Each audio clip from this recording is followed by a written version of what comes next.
전하, 겨우 이 정도였사옵니까? 조선의 왕이라는 분의 권세가 겨우 계집의 육신 하나 지키지 못할 만큼 이리도 가벼운 것이었냐는 말입니다. 차가운 돌덩이가 이마를 때리고 성난 군중들의 침이 얼굴을 뒤덮습니다.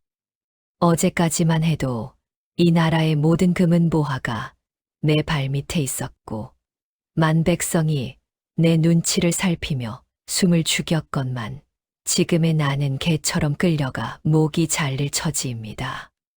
비단 옷은 갈갈이 찢겨 나갔고 정성스레 올린 머리칼은 흙바닥에 지시겨져 있습니다. 나를 향해 돌을 던지는 저들의 눈빛에서 광기를 봅니다. 그들은 내가 죽어 마땅한 요부라 소리치지만 정작 나를 이 자리로 불러낸 것은 그들이 신처럼 떠받들던 이 나라의 왕이었습니다. 이런 상황이 벌어진 데에는 아주 충격적인 이유가 있었습니다. 사람들은 내가 그저 예쁜 낫바닥 하나로 왕을 홀렸다고 생각합니다. 하지만 사실 내 얼굴은 그리 뛰어나지 않았습니다. 중인 정도의 평범한 이목구비, 튀지 않는 코와 입술. 그럼에도 30이 넘은 나이에 16 소녀 같은 살결과 웃음을 가졌다는 것. 그것이 나의 유일한 무기였지요. 하지만 진짜 무기는 따로 있었습니다. 바로 이 나라의 지존이라 불리는 사내의 마음속에 자리 잡은 깊고도 어두운 구멍을 들여다보는 눈이었습니다. 나의 시작은 비천했습니다. 제안대군의 집 가비노비로 태어나 하루하루를 굶주림과 매질 속에 버텨야 했지요. 노비의 삶이란 그런 것입니다. 주인이 시키면 짐승처럼 일하고 주인이 원하면 몸을 내어주어야 하는 법. 나는 이미 여러 번의 혼인을 거쳤고 품 안에는 남의 집 노비와 사이에서 낳은 자식까지 있었습니다. 하지만 나는 그 비루한 삶에 만족할 수 없었습니다. 밥을 구걸하기 위해 창기로 나섰고 가물을 익혔습니다. 입술을 움직이지 않고도 맑은 소리를 내는 나만의 창법을 익혔을 때 나는 깨달았습니다. 사람의 마음은 귀로 먼저 열린다는 것을요. 그리고 그 소문을 듣고 찾아온 한 사내, 조선의 10번째 왕 연산이 내 앞에 나타났습니다. 그는 왕이었지만 동시에 상처받은 짐승이었습니다. 어머니를 잃은 갈증, 신하들에게 억눌린 분노가 그를 괴물로 만들고 있었지요. 나는 그를 처음 본 순간 깨달았습니다. 이 사내에게 필요한 것은 아양을 떠는 후궁이 아니라 자신을 마음껏 꾸짖고 보듬어줄 어머니이자 주인이라는 사실을 말입니다. 내가 녹수냐? 소문이 자자하더구나. 내 마음을 달래줄 노래를 불러보아라. 왕의 목소리는 떨리고 있었습니다. 나는 고개를 조아리는 대신 그의 눈을 똑바로 응시했습니다. 그리고 왕의 앞에서 감히 입을 뗐습니다. 전하, 노래를 듣고 싶으시면 먼저 제 발밑에 흙부터 닦아주셔야겠습니다. 천한 기생의 발에 묻은 흙이 왕의 방을 더럽히면 안 되지 않겠습니까? 좌중은 얼어붙었습니다. 감히 왕에게 명령을 내리다니 당장 목이 날아갈 일이었지요. 하지만 연산의 눈빛은 달랐습니다. 그는 분노하는 대신 기묘한 흥분을 느끼는 듯 했습니다. 아무도 자신을 대등하게, 아니 자신보다 높은 위치에서 대해준 적이 없었으니까요. 그는 스스로 허리를 숙여 내 발을 닦아주었습니다. 조선의 왕이 노비 출신 기생의 발을 닦는 그 순간 나는 확신했습니다. 이 나라는 이제 내 손바닥 위에 놓이게 될 것이라는 것을요. 나는 그를 전하라고 부르면서도 속으로는 내 강아지라 여겼습니다. 그는 밤마다 내 품에 들어와 울었습니다. 어머니, 재현왕후의 죽음을 이야기하며 아이처럼 칭얼거렸고 나는 그런 그의 등을 두드리며 때로는 거칠게 욕을 퍼부었습니다. 왕에게 욕을 하는 여인이라니 그는 그 금기된 경험에 중독되어 갔습니다. 나의 말 한마디면 정승들의 목이 날아갔고, 내 손짓 하나면 국고의 쌀이 내 창고로 흘러들어왔습니다. 나는 연산군 일기에 기록된 대로 그를 노예처럼 부렸습니다. 그가 나를 위해 연회를 열고 흥청들을 불러 모을 때 나는 그들을 비웃었습니다. 너희들이 아무리 화려하게 춤을 춘들 이 사내의 영혼을 쥐고 있는 것은 나뿐이라는 오만함이 나를 지배했습니다. 하지만 권력의 달콤함은 독이 되어 돌아왔습니다.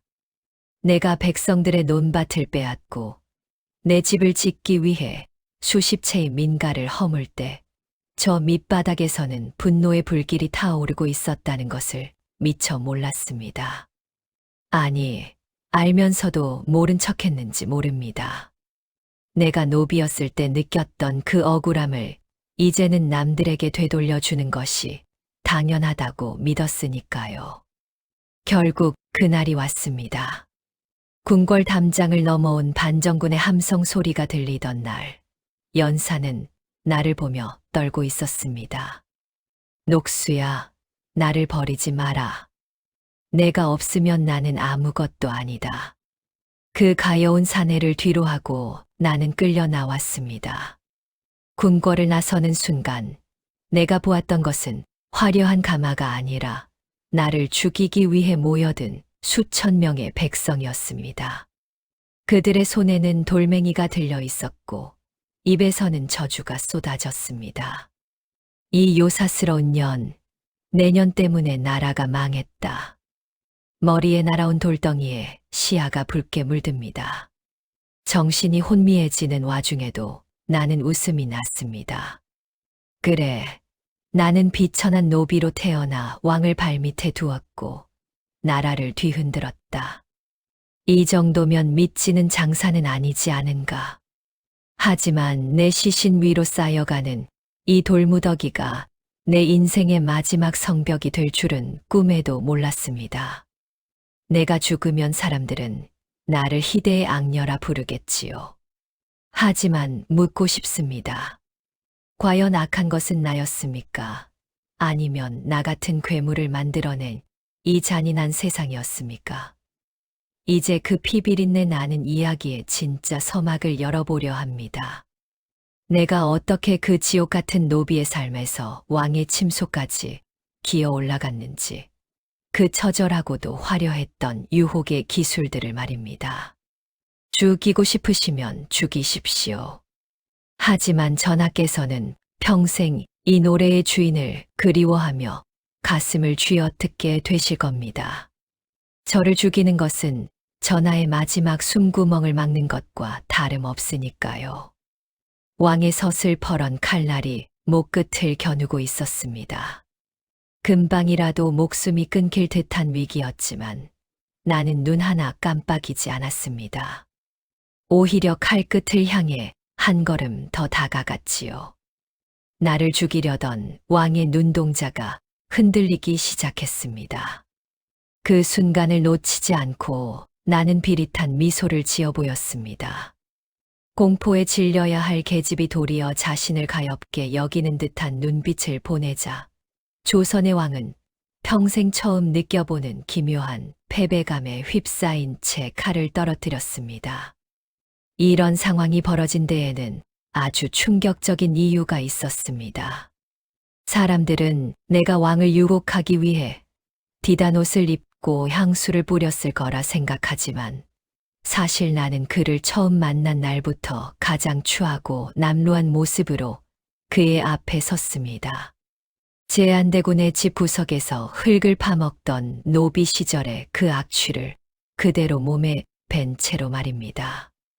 내가 그를 사로잡은 비결은 미모가 아니라 그가 가진 상실감의 냄새를 맡는 능력이었습니다. 나의 고향은 지옥이었습니다. 제안대군의 노비로 살며 내가 배운 것은 딱 하나였습니다. 사람이 짐승보다 못한 대우를 받을 때 살아남는 유일한 방법은 상대의 영혼을 쥐고 흔드는 독이 되는 것이었습니다. 나는 이미 아이를 낳은 어미였고 가난에 찌든 기생이었습니다. 남들은 나를 보고 다 떨어진 집신짝이라 손가락질했지만 나는 그 집신짝 속에 비수를 숨겼습니다. 왕이 나를 처음 불렀을 때 나는 일부러 가사도 없는 기묘한 곡조의 노래를 불렀습니다. 입술은 굳게 닫은 채 목 안쪽에서 울려나오는 울음 섞인 소리. 그것은 노래라기보다 차라리 저주에 가까운 신음이었지요. 하지만 그 소리는 연산의 심장 깊숙한 곳, 죽은 어머니를 그리워하며 밤마다 홀로 울던 어린 시절의 그 통곡 소리를 건드렸습니다. 그 소리는 무엇이냐? 어찌하여 노래에서 피 냄새가 나는 것이냐? 왕이 물었을 때 나는 차갑게 대답했습니다. 이것은 전하의 어머니께서 죽어가며 내뱉으신 마지막 숨소리이옵니다. 제가 그 한을 주워 담아 노래로 만들었으니 오직 전하만이 이 소리를 알아들으실 수 있는 것입니다. 충격적인 발언이었습니다.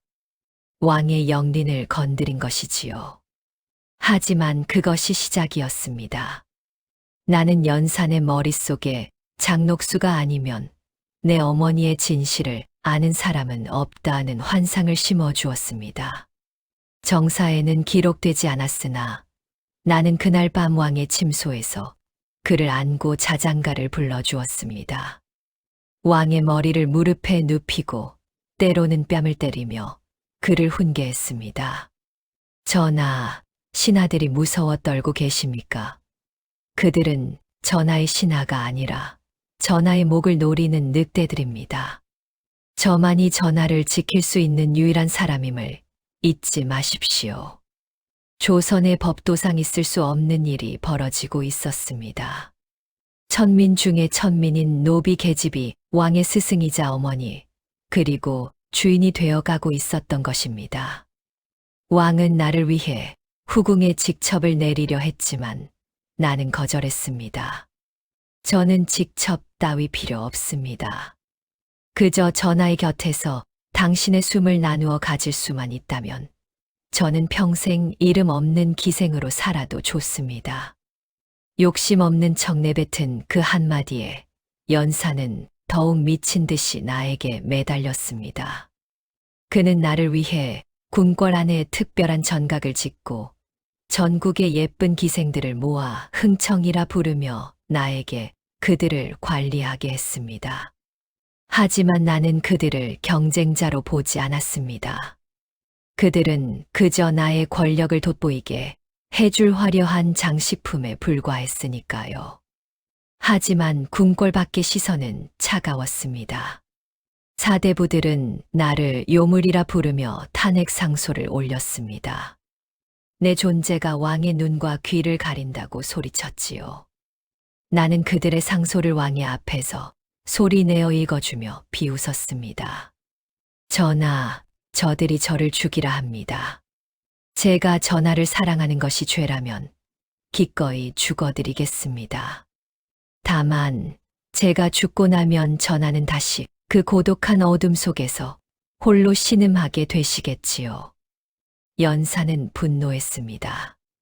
나를 향한 공격을 자신을 향한 도전으로 받아들인 것입니다.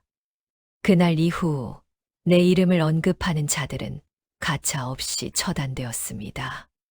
피의 숙청이 시작된 것입니다. 나는 왕의 손에 칼을 쥐어준 채 내가 미워하는 자들의 이름을 하나둘씩 귓가에 속삭였습니다. 그것은 정치적인 이유도 국가를 위한 결정도 아니었습니다. 그저 내가 노비 시절 나를 무시했던 자들의 대한사적인 복수였을 뿐입니다. 기록에 따르면 나는 왕의 총애를 믿고 방자하게 굴었으며 뇌물을 받고 국고를 탕진했다고 합니다. 틀린 말이 아닙니다. 나는 내가 가진 힘을 마음껏 휘둘렀습니다. 내 집을 짓기 위해 수십 채의 민가를 헐어버렸고 내 자식들을 좋은 가문에 억지로 혼인시켰습니다. 백성들의 원망이 하늘을 찔렀지만 상관없었습니다. 나에게는 세상을 움직이는 유일한 열쇠, 연산의 마음이 있었으니까요. 하지만 내가 간과한 것이 있었습니다. 내가 왕을 가스라이팅하며 권력의 정점에 서 있는 동안 왕 또한 나에게 중독되어 미쳐가고 있었다는 사실을요. 그는 이제 나 없이는 숨도 쉬지 못하는 괴물이 되어버렸고 그 괴물이 내뱉는 광기는 조만간 나 자신까지 집어삼킬 만큼 거대해지고 있었습니다.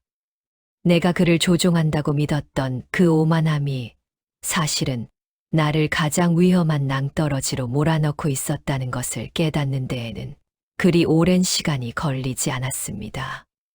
이제 나는 이 미친 사랑의 대가를 치러야 할 시간이 다가오고 있음을 직감했습니다. 내 치마 끝자락을 밟은 대가는 고작 내년의 목숨 하나가 아니란다. 내 가족, 내가 알던 모든 이들의 피로 이 비단을 다시 빨갛게 물들여야 내 화가 풀릴 것 같구나. 방 안에는 숨소리조차 들리지 않았습니다. 내 발치에 엎드려 사시나무 떨듯 떨고 있는 저 계집은 며칠 전까지만 해도 왕의 총애를 나누어 갔던 운평기생 중 하나였지요. 하지만 감히 나의 권위에 도전하듯 내 옷자락을 밟은 그 순간 그녀의 운명은 정해진 것이었습니다. 나는 차가운 술을 그녀의 머리 위로 부으며 연산의 눈을 응시했습니다. 왕은 분노하기는커녕 오히려 내가 내뱉는 서슬퍼런 독설에 매료된 듯 기이한 미소를 짓고 있었지요. 그날 밤 그 계집의 목은 궁궐 담장 너머로 던져졌습니다. 이런 상황이 벌어진 데에는 아주 충격적인 이유가 있었습니다. 사람들은 연산이 원래부터 미친 왕이었다고 말합니다. 하지만 그 광기에 불을 지피고 그 불길이 온 나라를 태우도록 부채질한 것은 바로 나였습니다. 나는 왕이 가진 파괴적인 본능을 예술이라는 이름으로 그리고 사랑이라는 명분으로 포장해 주었습니다. 왕이 신하들을 죽일 때마다 나는 그 곁에서 검은 고를 탔고 왕이 백성들의 고혈을 짤 때마다 나는 더 크고 화려한 잔치를 열어 그의 죄책감을 마비시켰습니다. 우리는 흥청신칭이라는 이름 아래 전국의 미색들을 궁으로 불러들였습니다. 맑음을 일으킨다는 그 고상한 이름 뒤에는 사실 걱정을 깨끗이 씻어낸다는 탐욕스러운 뜻이 숨어 있었지요. 나는 그 수천 명의 여인을 거느리는 우두머리였습니다. 왕은 나를 수응청이라 부르며 모든 권한을 맡겼습니다. 이름뿐인 중전보다 명분만 앞세우는 후궁들보다 노비 출신인 나의 말 한마디가 조선의 국법보다 위에 있었던 시절이었습니다. 나의 욕심은 끝이 없었습니다. 궁궐 안의 화려함으로는 성이 차지 않았지요. 나는 한양 도성 한복판에 대궐보다 웅장한 집을 짓기 시작했습니다. 그 집을 짓기 위해 수백 가구의 민가를 강제로 헐어버렸고 그곳에서 쫓겨난 백성들이 길바닥에서 얼어 죽어갈 때 나는 내 집의 기둥에 금치를 했습니다. 기록에 따르면 나의 창고에는 전국에서 올라온 진상품들이 산처럼 쌓여 썩어 나갔고 나의 자식들은 왕실의 종친들과 억지로 혼례를 올리며 신분을 세탁했습니다. 녹수야, 내가 원하는 것이라면 이 나라의 산천초목이라도 베어다 바치마. 그러니 제발 나를 떠나지만 마라. 연사는 매일 밤 제정신이 아니었습니다. 그는 돌아가신 어머니 패비윤 씨의 원수를 갚겠다며 갑자사화를 일으켰고 궁궐은 매일같이 피비린내로 진동했습니다. 대신들의 목이 낙엽처럼 떨어질 때 나는 왕의 귀를 막고 속삭였습니다. 전하, 저들의 피가 전하의 왕관을 더욱 빛나게 할 것입니다. 두려워하지 마십시오. 전하의 어머니를 죽인 자들은 아직도 조정 곳곳에 숨어 숨을 죽이고 있습니다. 더 과감해지셔야 합니다. 나는 알고 있었습니다. 왕이 더 잔인해질수록 그는 나라는 안식처에 더 깊이 숨어들 수밖에 없다는 것을요. 광기에 찌든 왕을 안아줄 수 있는 유일한 여인. 그것이 내가 권력을 유지하는 방식이었습니다. 우리는 낮에는 사냥을 즐기며 짐승들을 도살했고, 밤에는 흥청들과 함께 광란의 연회를 벌였습니다. 나라의 뒤주가 비어가고 군사들이 굶주린다는 상소문은 나의 화롯불을 지피는 땔감으로 쓰였습니다. 한 번은 이런 일도 있었습니다. 내가 길을 가는데 한 백성이 내 가마에 대고 침을 뱉었다는 소리를 들었습니다. 나는 즉시 군사를 보내 그 마을 전체를 본보기로 다스렸습니다. 나를 모욕하는 것은 곧 왕을 모욕하는 것이요. 왕을 모욕하는 것은 곧 신을 모독하는 것이라 세뇌시켰으니까요. 그때의 나는 정말로 내가 이 나라의 주인이라 믿었습니다. 왕의 품 안에서 속삭이는 나의 농담 한마디에 정승의 목숨이 왔다 갔다 하는 그 전율. 그것은 노비로 살며 평생을 억눌려온 나에게 줄 수 있는 가장 짜릿한 보상이었습니다. 하지만 달도 차면 기우는 법이지요.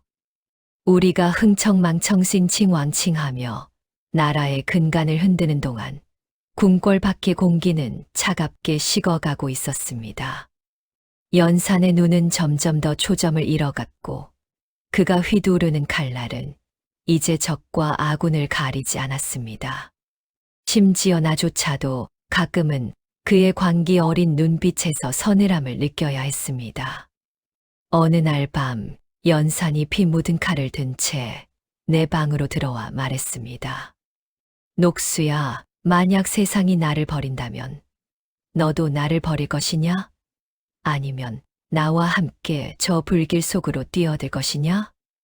그의 목소리에는 깊은 고독과 함께 끝을 예감한 짐승의 공포가 서려 있었습니다. 나는 그를 말없이 안아주었지만 가슴속으로는 차가운 계산기를 두드리고 있었습니다. 과연 이 배가 침몰할 때 나는 어디로 뛰어내려야 할 것인가? 권력의 단맛에 취해 우리가 허문 것은 백성들의 짐만이 아니었습니다. 바로 우리 자신들이 서 있을 땅조차 모두 파헤쳐버렸다는 사실을 나는 그제야 조금씩 깨닫기 시작했습니다. 조선 팔도를 뒤흔들던 나의 노래가 이제는 진혼곡이 되어 돌아오고 있었습니다. 내 치마 끝자락을 밟은 대가는 고작 내년의 목숨 하나가 아니란다. 내 가족, 내가 알던 모든 이들의 피로 이 비단을 다시 빨갛게 물들여야 내 화가 풀릴 것 같구나. 방 안에는 숨소리조차 들리지 않았습니다. 내 발치에 엎드려 사시나무 떨듯 떨고 있는 저 계집은 며칠 전까지만 해도 왕의 총애를 나누어 갔던 운평기생 중 하나였지요. 하지만 감히 나의 권위에 도전하듯 내 옷자락을 밟은 그 순간 그녀의 운명은 정해진 것이었습니다. 나는 차가운 술을 그녀의 머리 위로 부으며 연산의 눈을 응시했습니다. 왕은 분노하기는커녕 오히려 내가 내뱉는 서슬퍼런 독설에 매료된 듯 기이한 미소를 짓고 있었지요. 그날 밤 그 계집의 목은 궁궐 담장 너머로 던져졌습니다. 이런 상황이 벌어진 데에는 아주 충격적인 이유가 있었습니다. 사람들은 연산이 원래부터 미친 왕이었다고 말합니다. 하지만 그 광기에 불을 지피고 그 불길이 온 나라를 태우도록 부채질한 것은 바로 나였습니다. 나는 왕이 가진 파괴적인 본능을 예술이라는 이름으로 그리고 사랑이라는 명분으로 포장해 주었습니다. 왕이 신하들을 죽일 때마다 나는 그 곁에서 검은 고를 닦고 왕이 백성들의 고혈을 짤 때마다 나는 더 크고 화려한 잔치를 열어 그의 죄책감을 마비시켰습니다. 우리는 흥청이라는 이름 아래 전국의 미색들을 궁으로 불러들였습니다. 맑음을 일으킨다는 그 고상한 이름 뒤에는 사실 걱정을 깨끗이 씻어낸다는 탐욕스러운 뜻이 숨어 있었지요. 나는 그 수천 명의 여인을 거느리는 우두머리였습니다. 왕은 나를 수응청이라 부르며 모든 권한을 맡겼습니다. 이름뿐인 중전보다 명분만 앞세우는 후궁들보다 노비 출신인 나의 말 한마디가 조선의 국법보다 위에 있었던 시절이었습니다. 나의 욕심은 끝이 없었습니다. 궁궐 안의 화려함으로는 성이 차지 않았지요. 나는 한양 도성 한복판에 대궐보다 웅장한 집을 짓기 시작했습니다. 그 집을 짓기 위해 수백 가구의 민가를 강제로 헐어버렸고 그곳에서 쫓겨난 백성들이 길바닥에서 얼어 죽어갈 때 나는 내 집의 기둥에 금치를 했습니다. 기록에 따르면 나의 창고에는 전국에서 올라온 진상품들이 산처럼 쌓여 썩어 나갔고 나의 자식들은 왕실의 종친들과 억지로 혼례를 올리며 신분을 세탁했습니다. 녹수야, 내가 원하는 것이라면 이 나라의 산천초목이라도 베어다 바치마. 그러니 제발 나를 떠나지만 마라. 연사는 매일 밤 제정신이 아니었습니다. 그는 돌아가신 어머니 패비 윤 씨의 원수를 갚겠다며 갑자사화를 일으켰고 궁궐은 매일같이 피비린내로 진동했습니다.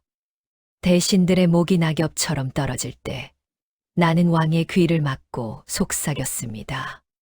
전하, 저들의 피가 전하의 왕관을 더욱 빛나게 할 것입니다. 두려워하지 마십시오. 전하의 어머니를 죽인 자들은 아직도 조정 곳곳에 숨어 숨을 죽이고 있습니다. 더 과감해지셔야 합니다. 나는 알고 있었습니다. 왕이 더 잔인해질수록 그는 나라는 안식처에 더 깊이 숨어들 수밖에 없다는 것을요. 광기에 찌든 왕을 안아줄 수 있는 유일한 여인. 그것이 내가 권력을 유지하는 방식이었습니다. 우리는 낮에는 사냥을 즐기며 짐승들을 도살했고 밤에는 흥청들과 함께 광란의 연회를 벌였습니다. 나라의 뒤주가 비어가고 군사들이 굶주린다는 상소문은 나의 화롯불을 지피는 땔감으로 쓰였습니다. 한 번은 이런 일도 있었습니다. 내가 길을 가는데 한 백성이 내 가마에 대고 침을 뱉었다는 소리를 들었습니다. 나는 즉시 군사를 보내 그 마을 전체를 본보기로 다스렸습니다. 나를 모욕하는 것은 곧 왕을 모욕하는 것이요. 왕을 모욕하는 것은 곧 신을 모독하는 것이라 세뇌시켰으니까요. 그때의 나는 정말로 내가 이 나라의 주인이라 믿었습니다. 왕의 품 안에서 속삭이는 나의 농담 한마디에 정승의 목숨이 왔다 갔다 하는 그 전율. 그것은 노비로 살며 평생을 억눌려온 나에게 줄 수 있는 가장 짜릿한 보상이었습니다. 하지만 달도 차면 기우는 법이지요. 우리가 흥청망청싱칭왕칭하며 나라의 근간을 흔드는 동안 궁궐 밖의 공기는 차갑게 식어가고 있었습니다. 연산의 눈은 점점 더 초점을 잃어갔고 그가 휘두르는 칼날은 이제 적과 아군을 가리지 않았습니다. 심지어 나조차도 가끔은 그의 광기 어린 눈빛에서 서늘함을 느껴야 했습니다. 어느 날 밤 연산이 피 묻은 칼을 든 채 내 방으로 들어와 말했습니다. 녹수야, 만약 세상이 나를 버린다면 너도 나를 버릴 것이냐? 아니면 나와 함께 저 불길 속으로 뛰어들 것이냐? 그의 목소리에는 깊은 고독과 함께 끝을 예감한 짐승의 공포가 서려 있었습니다. 나는 그를 말없이 안아주었지만 가슴 속으로는 차가운 계산기를 두드리고 있었습니다. 과연 이 배가 침몰할 때 나는 어디로 뛰어내려야 할 것인가? 권력의 단맛에 취해 우리가 허문 것은 백성들의 집만이 아니었습니다. 바로 우리 자신들이 서 있을 땅조차 모두 파헤쳐버렸다는 사실을 나는 그제야 조금씩 깨닫기 시작했습니다. 조선 팔도를 뒤흔들던 나의 노래가 이제는 진혼곡이 되어 돌아오고 있었습니다. 똑똑히 보아라. 나는 노비로 죽는 것이 아니다.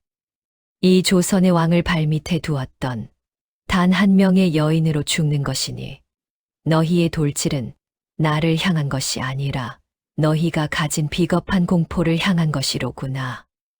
내 목을 겨눈 망나니의 칼날보다 무서운 것은 나를 쳐다보는 수천 명의 눈동자였습니다. 군기시 앞길, 이곳은 한때 내가 화려한 가마를 타고 지나가던 길이었지요.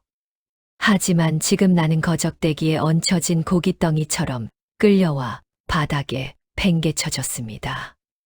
누군가 던진 썩은 채소가 뺨을 스치고 침 뱉는 소리가 귓가를 어지럽힙니다. 죽음보다 더한 수치심이 온몸을 감쌌지만 나는 허리를 꼿꼿이 세웠습니다. 내가 무너지면 내가 사랑했던 그 사내의 자존심까지 무너지는 것이라 믿었기 때문입니다. 이런 상황이 벌어진 데에는 아주 충격적인 이유가 있었습니다. 사람들은 내가 죽으면 조선의 모든 불행이 끝날 것이라 믿었습니다.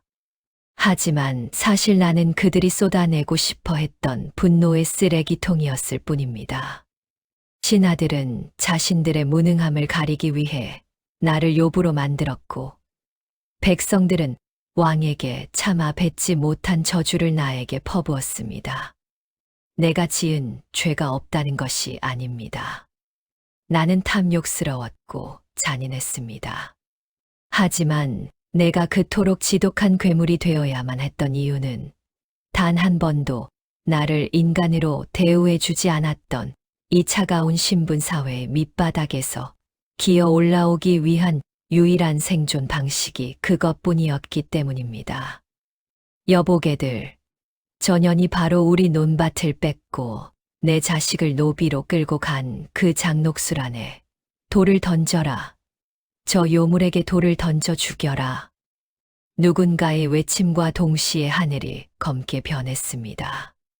그것은 먹구름이 아니라 수백, 수천 개의 돌멩이였습니다. 퍽 소리와 함께 어깨가 내려앉고 이마에서 뜨거운 피가 흘러내렸습니다. 비명조차 나오지 않는 고통이었지요.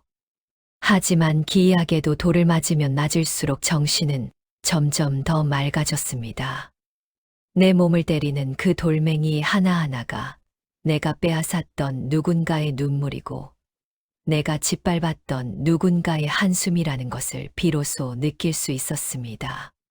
기록에 따르면 내가 처형당한 직후 백성들이 던진 돌이 산처럼 쌓여 시신이 보이지 않을 정도였다고 합니다. 조선 역사상 유례가 없는 일이었지요. 그들은 내 시신을 찢어 밝히고 싶어 할 만큼 나를 증오했습니다. 하지만 그 돌무더기 속에 갇힌 것은 내 육신만이 아니었습니다.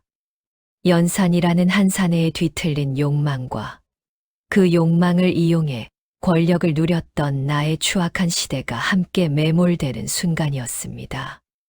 망나니가 칼을 휘두르기 직전 나는 하늘을 보았습니다. 궁궐의 처마 끝에 걸려있던 그 고운 달빛이 떠올랐습니다. 연산이 내 무릎에 누워 녹수야, 나를 데리고 저 달나라로 도망가자고 속삭이던 그 새벽이 그리웠습니다. 그에게 나는 왕의 여자가 아니라 단지 외로운 영혼을 달래주던 유일한 안식처였다는 것을 사람들은 영원히 이해하지 못하겠지요. 내가 죽고 나면 역사는 나를 희대의 악녀로 기록할 것입니다. 왕을 홀려 나라를 망친 요부, 백성의 고혈을 짠 탐욕의 상징. 하지만 나는 묻고 싶습니다.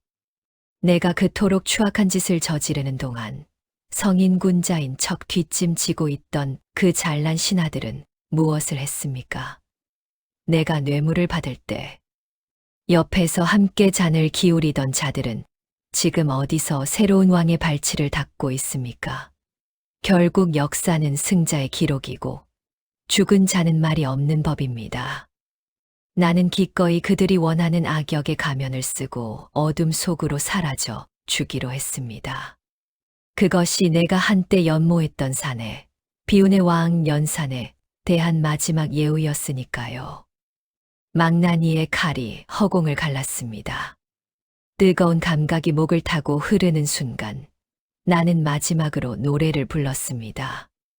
입술을 떼지 않고도 맑은 소리를 내던 연산이 그토록 사랑했던 그 비음 섞인 노래. 그 소리가 군기시 앞마당의 먼지 속으로 잦아들 때 나의 고단했던 30 중반의 생도 멈추었습니다. 노비의 딸로 태어나 왕의 아내로 살았고 백성의 원수가 되어 죽어간 여인. 내가 죽고 나서 쌓인 그 돌무더기는 후대의 사람들에게 경고가 될 것입니다. 욕망의 끝이 얼마나 처참한지, 그리고 한 여인의 원한이 나라를 어떻게 뒤흔들 수 있는지 말입니다. 하지만 누군가 그 돌무더기를 해치고 나의 진심을 들여다본다면 거기엔 그저 사랑받고 싶었고 살고 싶었던 한 가련한 여인의 흔적만이 남아있을지도 모릅니다. 이제 나의 이야기는 끝이 났습니다. 조선의 가장 화려했던 관기는 정적이 흐르는 무덤으로 변했고 나는 다시 그 차가운 흘 속으로 돌아갑니다. 언젠가 다시 태어난다면 그때는 돌을 던지는 사람도 돌을 맞는 사람도 없는 그런 세상에서 그저 평범한 꽃으로 피어나고 싶습니다. 조선의 태양은 이미 저물었고 장녹수라는 이름은 이제 영원한 전설의 어둠 속으로 잠깁니다.